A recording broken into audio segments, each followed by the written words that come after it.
and welcome to another episode of Amiga Retro. You're looking at an Amiga 600 motherboard at the moment. My nemesis of the month. I seem to have several a year for some reason. Usually not people, thank God, but things like this. And my hand is so blurry. But that's not what this video is about. The video is about this evil 555 timer circuit, which is responsible for the reset from the keyboard on the Amiga 600. So the story behind this, what normally goes wrong with these things is, and this ran for a couple of minutes when I took it out of storage, and then it was just a continuous black screen power cycle. It made no difference. What happens is usually the capacitor here goes bad and it will no longer charge, which prevents the 555 timer from coming out of its high state. So basically it's always outputting roughly 5 volts. And because of that, the reset signal to the rest of the computer is always on. So it's like, you know, like I said, hitting control Amiga forever. The computer stays in continuous reset. Now, as I unzoom and pan up here, as you can see, the Amiga 600 works, and it works just fine. The only problem is, if you want to reboot the computer, nothing's going to happen because you are missing a very, very important part, which I have removed, which is the 555 timer. And if I can zoom in here, or sorry, focus a bit, it's missing right there. Sorry, there. Right beside this logic chip, right there. So it's out of circuit. I also removed 2 of the transistors as well. I have to replace. They tested fine previously, but I might as well replace them since I'm here anyways, because I've removed them several times. I don't think they've been damaged, but I have to resolder this chip on anyways. Now, a bit of story behind this. This will be the 3rd chip I put in here, 555 timer. So I don't think this is going to fix the problem, but we'll install that. I'll put in the 2 transistors, which are actually, I'm kind of pointing to them right now. They're right there, 2 of them there. So one's for the output from the 555 timer for the reset signal, and the other is the output for when you hit Control-Alt-Delete. It comes from this logic chip here, which senses gets 3 inputs, it equals 1, turns transistor on, reset signal. You know, that's the whole purpose of this 555 timer circuit is for the keyboard reset. Nothing else. The Amiga does not need it to power on, obviously, because it's on now. But if you want to reboot the computer with the keyboard, you're out of luck. So, and like I said, the reason why this is my nemesis, this is my 3rd attempt trying to fix this. So I need to put the 555 timer on here. I'll replace the transistors right there with my fingers. So what I'll do is I will get everything set up, and we'll solder that on, and the 2 itty bitty, and I really mean small transistors in place, and see what happens. And as always, I'll be right back. Okay, so I don't know how well this is going to go. I will try not to get my hands in the way. So the first thing we need to do, I got the soldering iron at 352 Celsius, because 350 is not enough. You need that extra 2 degrees Celsius, because that's the difference between success and failure.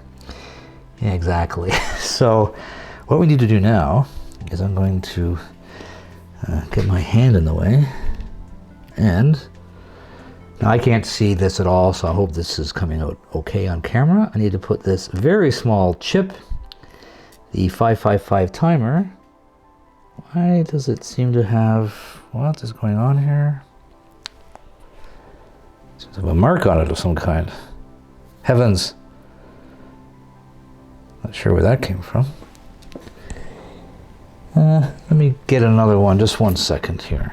I'll just edit that out, won't I? Or not, because I'm usually too lazy to edit things out. Okay, 1 moment. Oh, my arm's in the way. I don't know why that one has a mark on it.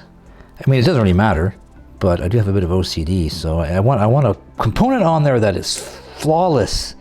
So that scratch will have nothing to do with it not working after I'm done, which is a high chance, high probability, I should say. Yeah, sorry about this. Okay, this is the unscuffed version of the chip right there. And I need to line it up. So actually, before I do that, I'm going to put on some flux, which there's no such thing as some flux. I will put on way too much flux, apparently. Okay, and then I will put the chip in the middle of it. So push that down. The only problem is there's so much flux, I can't really see if I can align this or not. I wish I had flux, liquid flux? Yeah, that's hard to even see, isn't it? Ah, what the hell. Get off there. Got stuck. Okay. Yeah, that put too much flux. The only thing with this much flux is I can't really see where the pins are lining up. That moves some of it out of the way. So that looks okay. As long as they're on the pins, fine. The orientation is correct. Pin 1 is right here. The solder mask shows like a divot on this end, so the dot's right there. Time to get the soldering iron prepared, which it is. It's just getting it fluxed and whatnot. This is exciting stuff, I tell you. One moment. I'm trying to get some... I have pieces of solder from previous jobs everywhere. Okay, now without moving this, hopefully I can start at least one pin. I'll start on here. The flux is melting. Take that off. That should have held that in place, I hope. It's a tad out of alignment, but not bad. Usually you can bend it a bit. So what I'm going to do is I'm going to heat up. Normally I can do this pin here, but I'm going to try to push it down ever so slightly when I heat it up.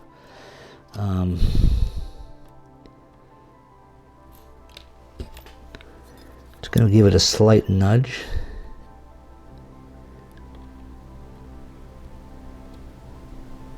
Hold it. Okay. So it's in. And we're good to go. Now I will go all the way around with the solder. Yes. I don't mind doing this. I'm not going to like doing these two transistors, which is not going to be fun, but oh well. Okay. Don't want to hold it there too long.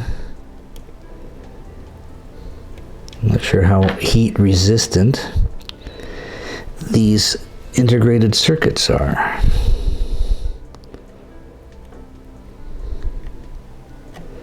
Don't want to put too much on there.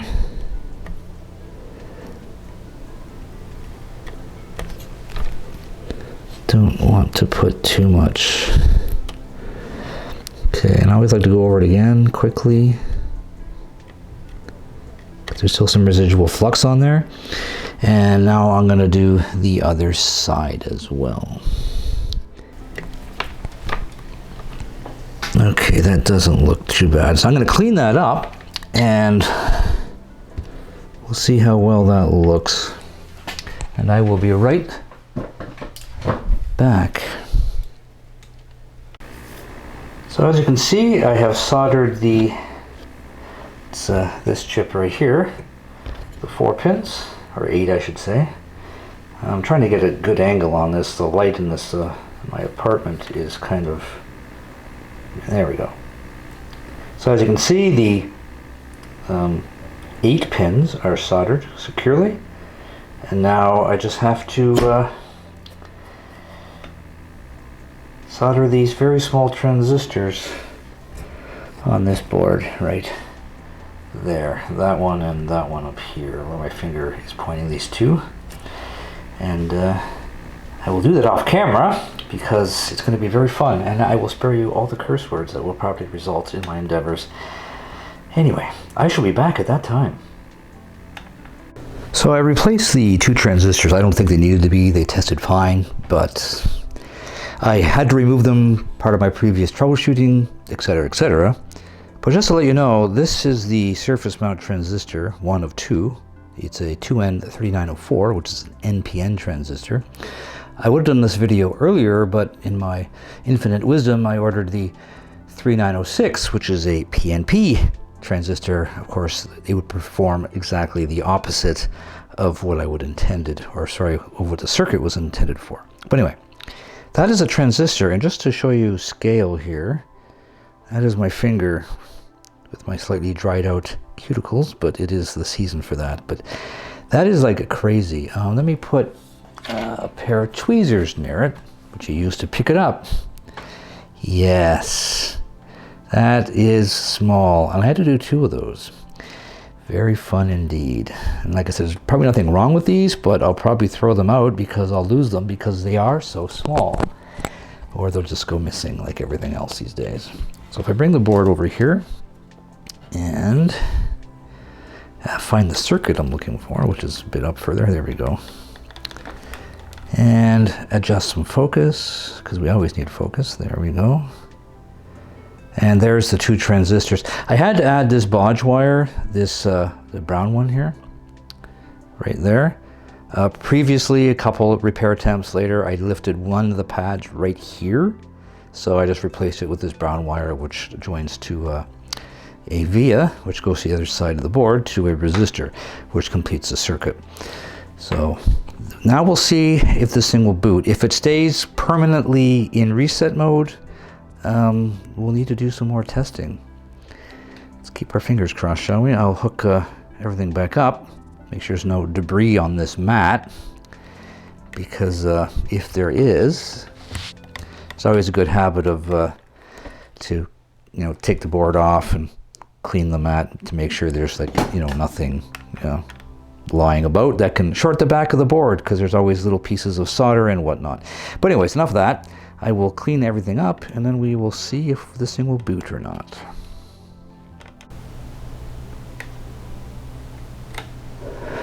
Okay, once again, welcome to my highly reflective monitor, and where you can see everything in reverse, being a mirror and whatnot. Anyway, I'm going to turn this on, and we'll see if it stays in continuous reset.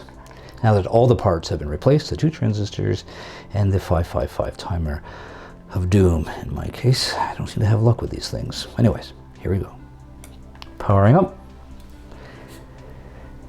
Eventually there'll be a signal on this monitor. Huh. What do you know? You wouldn't normally see this. It's not doing much because there's no floppy drive or hard disk or compact flash hooked up to the ID interface. But normally this wouldn't even be here. It'd be constantly black. There we go. Now, the ultimate test. I'm going to hook up the keyboard. See if I can reset this, shall we? Fingers crossed. I can't cross my fingers. It's too much work with these hands. They don't work the way they should, but oh well. If you're young, you'll figure that when you get older. Sorry. Anyways, I shall continue with my non-ranting, and I'll be right back. Okay, we shall turn it back on again. I just need you to know, geez, sorry for that noise. The keyboard is attached, so as promised. So we'll see if we can reboot it with the keypad, or keyboard, I should say. Turning on, waiting for the sync signal. There we go. More reflections, and I don't quite have that. Let me zoom out a bit. There we go. The sooner we get an image, the less you have to see the reflection of my kitchen in the background. It's the most boring kitchen, but it serves its purpose. Ah, there we go. This is the part I'm scared to do, because either something's not wired right in here, so basically it's acting like it's not in circuit, like before I replaced the 555 timer, or something else. We shall see. So I'm going to put, press Control Amiga,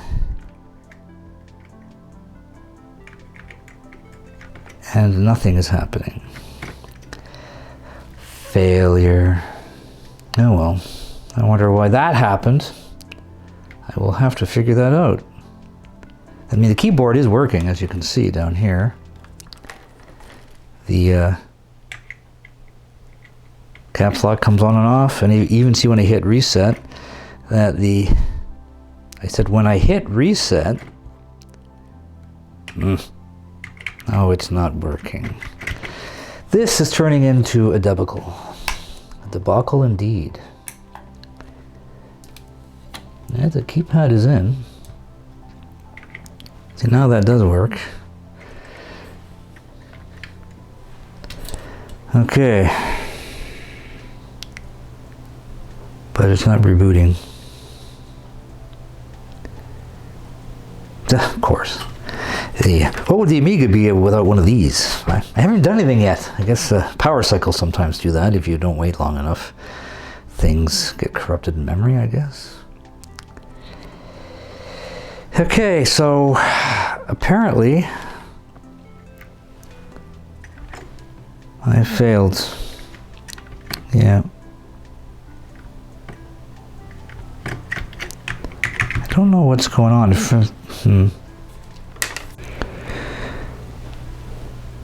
Well, a few weeks have passed, one more like 5 weeks have passed, and this thing is still bothering me. I did remove the LM555 timer, and I bought an NE555 timer. Lots of fives, but that's the way it goes. The thing is, there shouldn't be any difference between them. They're the 555 timers, and apparently though, one favors threshold over trigger over the other, or that's what I've read. So I've already took the liberty to, if I can see what I am doing here, of removing the timer. And of course, if I turn the Amiga on, and one thing I can tell you, I have learned, on this side-angled monitor here, pretty much how the Amiga works with the 555 timer, which is only purpose is for the keyboard reset. Now without the timer in it, as you can see on this black monitor, there's an image there, it's just black, so there's signal but just nothing. And the reason why is the Amiga is in continuous reset at the moment, because the 555 timer with that 10 microfarad capacitor, which is right about there. No, I'm putting the wrong one. This one here gives it a brief power cycle, so it basically turns on these transistors, or the transistor, to send the reset signal, and then once the charge, the capacitor charges up, the 555 timer goes back to low, basically ground, and turns off the transistors, and you get, as you can see, well, you won't get that, but you will get, the computer will boot. So I'm going to put the 555 timer, the NE one that I ordered, because some models have it, some have the LM. It shouldn't make any difference. I don't know at this point. I am pulling at straws, and I bought some off of DigiKey here. 5 of them for $3 Canadian, or 2 cents US, or 5,000 pesos. I don't know how that works, but anyways. To get back to what we were doing. So I'm going to put that timer back in here, see if it makes any difference. I mean, the worst case scenario, if this doesn't work, I just have to ground pin 3 and I can boot the computer. And what do you mean by that? Or what do I mean by that? I will show you.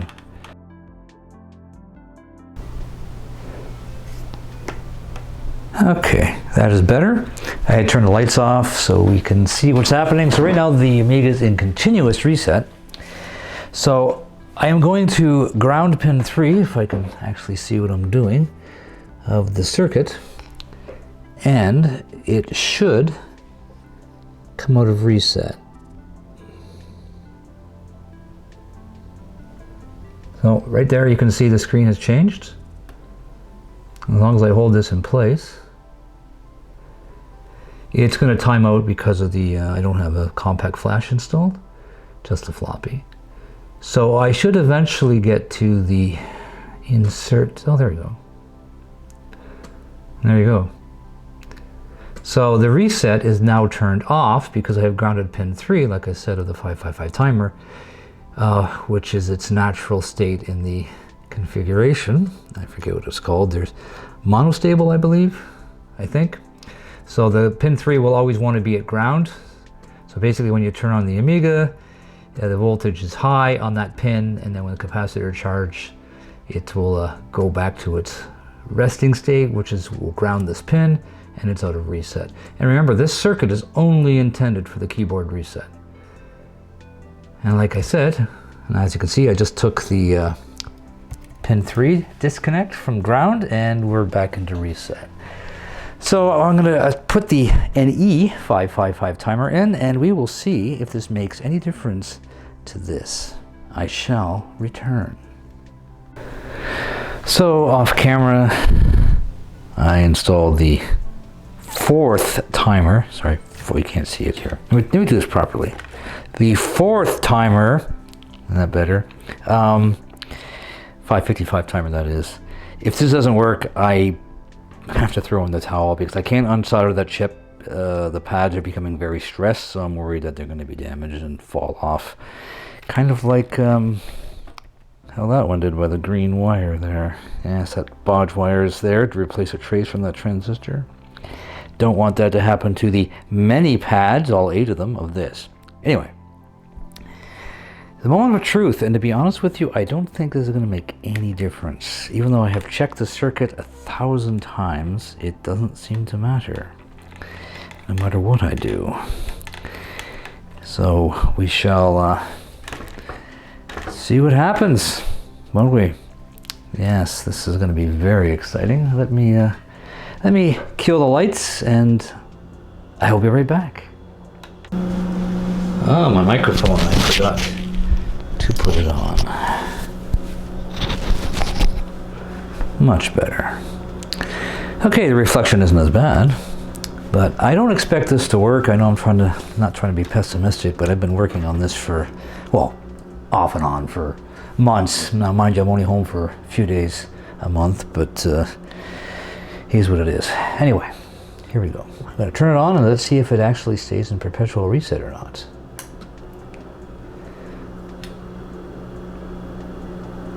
And it does.